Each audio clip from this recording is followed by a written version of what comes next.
News చూస్తున్నారు. దేశంలో మరోసారి కరోనా మహమ్మారి విజృంభిస్తుంది. అయితే కర్ణాటక, ఢిల్లీ, మహారాష్ట్రతో పాటు తెలుగు రాష్ట్రాల్లో కూడా కరోనా కేసులు నమోదవుతున్నాయి.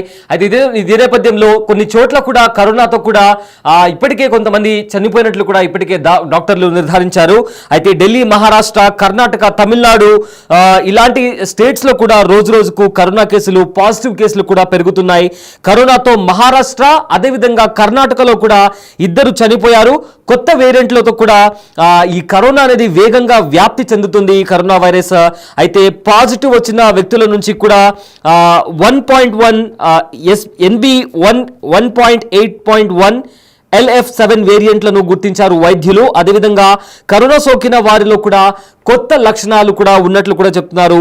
జ్వరంతో పాటు నీరసం, అలసట, అదేవిధంగా జలుబు, దగ్గు కూడా ఉన్నట్లు కూడా చెప్తున్నారు. తలనొప్పి, ముక్కు కారడం వంటి లక్షణాలు కూడా కనిపిస్తున్నాయంటూ కూడా ఇప్పటికే డాక్టర్లు చెప్తున్నారు. ఒకవేళ మీకు కూడా లేదా మీ చుట్టుపక్కల వల్ల ఉన్న వాళ్ళకి కూడా ఇలాంటి లక్షణాలు, ఇంకోసారి చెప్తాను వినండి, ఇలాంటి లక్షణాలు, ఆ లక్షణాలు ఏంటి అంటే జ్వరంతో పాటు నీరసం, అలసట, జలుబు, దగ్గు, తలనొప్పి, ముక్కు కారడం వంటి లక్షణాలు ఉంటే ఖచ్చితంగా మీరు క్వారంటైన్లో ఉండి వెంటనే టెస్ట్ చేయించుకోండి, కరోనా టెస్ట్ చేయించుకోండి. దగ్గరలో ఉన్న డాక్టర్ హెల్ప్ తీసుకొని కరోనా టెస్ట్ ఏదైతే ఉందో ఆ కరోనా టెస్ట్ చేయించుకోండి.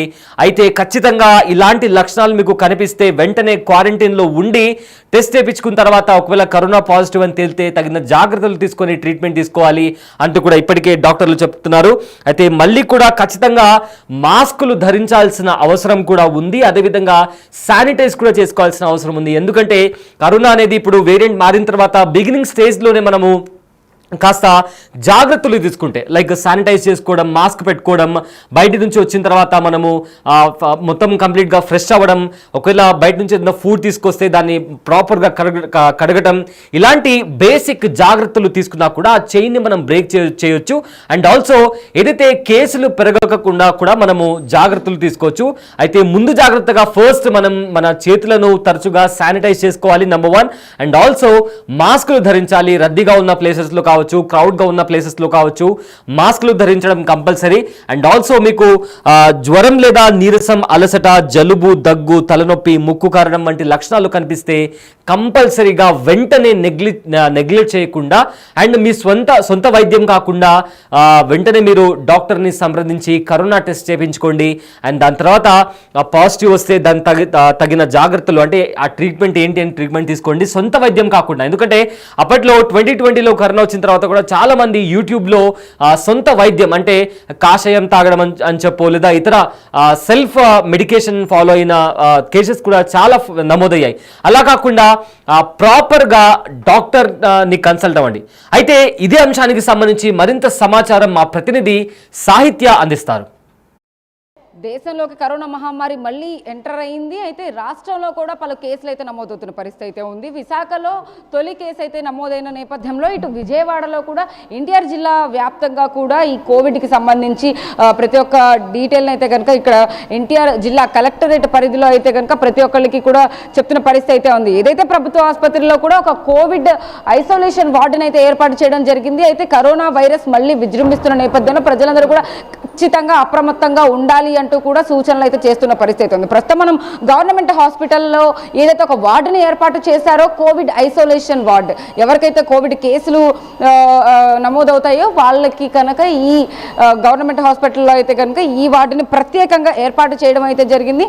అందులో ఆల్రెడీ కూడా ఒక పేషెంట్ ఉన్నట్టుగా కూడా మనకి క్లియర్ కట్గా అర్థమవుతోంది. అయితే ఇక్కడ మనం ఈ ఐసోలేషన్ వార్డుకి సంబంధించి కూడా ప్రతి ఒక్కళ్ళు, అంటే గతంలో కోవిడ్ ఎప్పుడైతే వచ్చిందో 2021లో అప్పుడు ప్రతి ఒక్కళ్ళు కూడా ఐసోలేటెడ్గా ఉండాలి, మాస్కులు ధరించాలి, గుంపులుగా తిరగకూడదు అంటూ కూడా ఖచ్చితంగా అన్ని సూచనలు అందించిన పరిస్థితి అయితే ఉంది. అదే నేపథ్యంలో ఇప్పుడు ఇంకో కోవిడ్ వార్డుని, అంటే అటు 3 ఇటు 3 బెడ్లను అయితే వేసి ఖచ్చితంగా వాళ్ళకి తగిన సదుపాయాలను అయితే కనుక అందిస్తూ ఇక్కడ ఆక్సిజన్ ఎంతో ఇంపార్టెంట్. లాస్ట్ టైం కూడా ఆక్సిజన్ మాస్కులు, ఆక్సిజన్ గ్యాస్ కోసం అయితే కనుక చాలా ఇబ్బంది పడిన పరిస్థితి అయితే ఉంది. ఇటు సిపిఆర్ చేయడానికి కానీ లేకపోతే ఎలాంటి ఎక్విప్మెంట్ పరికరాలన్నింటినీ కూడా ఏర్పాటు చేసిన పరిస్థితి అయితే మనకు కనపడుతూ ఉంది. ఆ పేషెంట్ని మనం క్లియర్గా చూస్తే కనుక కోవిడ్ ఐసోలేషన్ వార్డులోనే ఆవిడని చేర్చిన పరిస్థితి అయితే ఉంది. ఆవిడ చాలా పెద్ద వయసులో వ్యక్తిగా కూడా కనపడుతూ ఉన్నారు. అయితే కోవిడ్ కేసులు నమోదవుతున్న వేళ ప్రతి ఒక్కళ్ళు కూడా ఖచ్చితంగా మాస్కులని ధరించాలి అంటూ కూడా డాక్టర్లు అయితే సూచిస్తున్న పరిస్థితి అయితే ఉంది. ఇటు ఎన్టీఆర్ జిల్లా వ్యాప్తంగా కూడా ఇక్కడ మనం ఏదైతే కోవిడ్ వార్డుకి సంబంధించి కూడా ప్రతి ఒక్కటి మనం డీటెయిల్గా చూడొచ్చు. ఇక్కడ సిపిఆర్ చేయడానికి కూడా ఒక పరికరాన్ని ఏర్పాటు చేసి ఇక్కడ బెడ్లను కూడా 3 బెడ్లను అయితే ఏర్పాటు చేసిన పరిస్థితి అయితే కనపడతా ఉంది. మనకి ఏదైతే ఆక్సిజన్ మాస్క్ సంబంధించి కానీ ఎక్విప్మెంట్ ఆ పరికరాన్ని కూడా మొత్తం చూడొచ్చు. చాలా పగడ్బందీగా అయితే కనుక ముందు నుంచే అన్ని జాగ్రత్తలు తీసుకోవాలి అంటూ కూడా ఇప్పటి నుంచే ప్రజలు ఎవరైతే కోవిడ్ బారిన పడి వాళ్ళు హాస్పిటల్కి వస్తారో వాళ్ళ కోసం అయితే కనుక అన్ని ఏర్పాట్లు చేసిన పరిస్థితి అయితే ఉంది. ఈ బెడ్లన్నీ కూడా కోవిడ్ ఎవరైతే సోకుతుందో వాళ్ళందరి కోసమే ప్రభుత్వ ఆసుపత్రిలో ప్రత్యేకంగా ఏర్పాటు చేసిన పరిస్థితి అయితే ఉంది. చాలా నీట్ అండ్ క్లీన్గా అయితే కనుక బెడ్షీట్స్ని కూడా ఉంచిన పరిస్థితి అయితే కనపడుతూ ఉంది. అయితే అన్నీ చూడొచ్చు. ఎందుకంటే కోవిడ్ టైంలో చాలా శుభ్రంగా ఖచ్చితంగా అందరూ ఉండాలి. ఎవరు కూడా మాస్కులు లేకుండా అయితే కనుక బయటకు వెళ్ళొద్దు అంటూ కూడా సూచనలు చూస్తుంది. ఇక్కడ చూడొచ్చు మనం శానిటైజర్తో పాటు కాటన్ ప్రతి ఒక్కటి కూడా మందులన్నీ కూడా చాలా నీట్గా అమర్చిన పరిస్థితి. ఇక్కడ గ్యాస్ సిలిండర్ చూడొచ్చు మనం ఏదైతే ఆక్సిజన్ కి సంబంధించి కూడా ఇప్పటికే అనేక ఇబ్బందులు ఎదుర్కొంటున్న పరిస్థితుల్లో గతంలో ఇప్పుడు మళ్ళీ అలాంటి ఇబ్బంది ఏమి ఉండకుండా అయితే కనుక ఈ కోవిడ్ వార్డులోనే ప్రత్యేకంగా అదనంగా ఇంకొక ఆక్సిజన్ సిలిండర్లను అయితే కనుక ఏర్పాటు చేసిన పరిస్థితి చూస్తున్నారుగా. నేను ఏదైతే మాస్క్ వేసుకున్నానో ప్రతి ఒక్కళ్ళు ఇలాంటి మాస్కులను అయితే ఖచ్చితంగా ధరించి బయటికి వెళ్ళాలి అంటూ కూడా ఇటు ఎన్టీఆర్ జిల్లా వ్యాప్తంగా కానీ ఇటు విజయవాడ కానీ ఏపీ వ్యాప్తంగా ఇప్పటికే ఏపీలో అనేక చోట్ల కోవిడ్ కేసులు అయితే నమోదవుతూ ఉన్నాయి. కాబట్టి ఖచ్చితంగా ఇలాంటి వాటిని ప్రతి ఒక్క దగ్గర కూడా ఏర్పాటు చేస్తూ ఉన్నారు. ప్రత్యేకంగా విజయవాడలో కూడా మాస్కులను అయితే ఖచ్చితంగా ధరించాలి అంటూ కూడా చెప్తున్న పరిస్థితి అయితే ఉంది. ఖచ్చితంగా మాస్క్ ఇంపార్టెంట్ కాబట్టి గుంపులుగా ఎక్కువగా తిరగకుండా ఏదైనా ఇంపార్టెంట్ పనప్పుడే ఖచ్చితంగా బయటికి వెళ్ళాలి అంటూ కూడా సూచనలు అయితే కనుక వినపడుతూ ఉన్నాయి.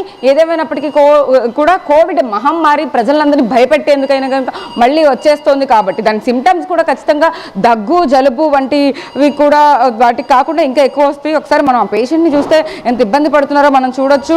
అయితే కోవిడ్కి సంబంధించి కూడా ఇప్పటికే అనేక సూచనలు అయితే వినపడుతూ ఉన్నాయి. ఇదే నేపథ్యంలో కోవిడ్ రావడానికి ముందుగానే ఎలాంటి సిమ్టమ్స్ ఉంటాయని కూడా ముందు నుంచే కూడా చెప్తూ ఉన్నారు. అయితే ఆ కోవిడ్ సిమ్టమ్స్ కూడా ఎలా ఉన్నాయి ఏంటి అనేది కూడా డాక్టర్లు ఇప్పటికే ప్రతి ఒక్కరికి సూచిస్తున్న పరిస్థితి అయితే కనపడతా ఉంది. అయితే ఫస్ట్ అది దగ్గు జలుబు జ్వరంతో పాటు ఇటు కళ్ళ కలకలు కూడా వచ్చే అవకాశం ఉన్నట్టుగా కూడా కనపడతా ఉంది.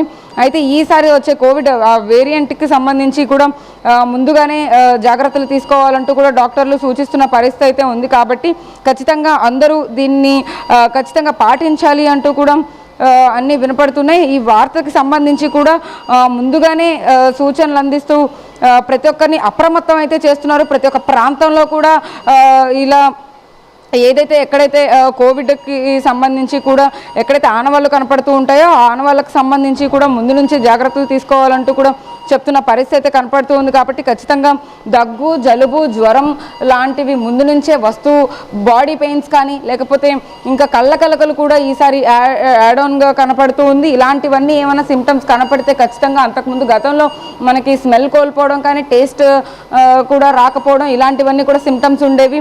ఇప్పుడు కూడా అలాంటి సిమ్టమ్సే ఖచ్చితంగా వస్తాయి. కాబట్టి డాక్టర్లు ఇంకా దీని గురించి ఏం చెప్తారు, ఇంకా ఎలాంటి జాగ్రత్తలు తీసుకోవాలని చెప్తారు అనేది కూడా వేచి చూడాలి. మొత్తంగా అయితే కనుక విజయవాడలో ఈ కోవిడ్ వార్డు ఐసోలేషన్ వార్డుని అయితే మనం చూపించే ప్రయత్నం బిగ్ టీవీ అయితే చేస్తుంది. ఖచ్చితంగా బిగ్ టీవీ నుంచి కూడా అందరికీ ఒకటే విన్నపం, అందరూ చాలా జాగ్రత్తగా ఉండండి. మళ్ళీ కోవిడ్ మహమ్మారి అందరి ఇళ్లలోకి రాబోతుంది కాబట్టి ఖచ్చితంగా ముందుగానే మాస్కులు ధరించి అందరూ కరోనాని ఖచ్చితంగా తొలగించే విధంగా అయితే కనుక అందరూ జాగ్రత్తలు తీసుకోవాలంటూ కూడా ఇటు డాక్టర్లు కానీ ఇటు బిగ్ టీవీ తరపు నుంచి మేము కూడా చెప్తున్న పరిస్థితి ఉందని చెప్పొచ్చు. వీడియో జర్నలిస్ట్ శివరామకృష్ణ సాహిత్య బిగ్ టీవీ విజయవాడ నుంచి.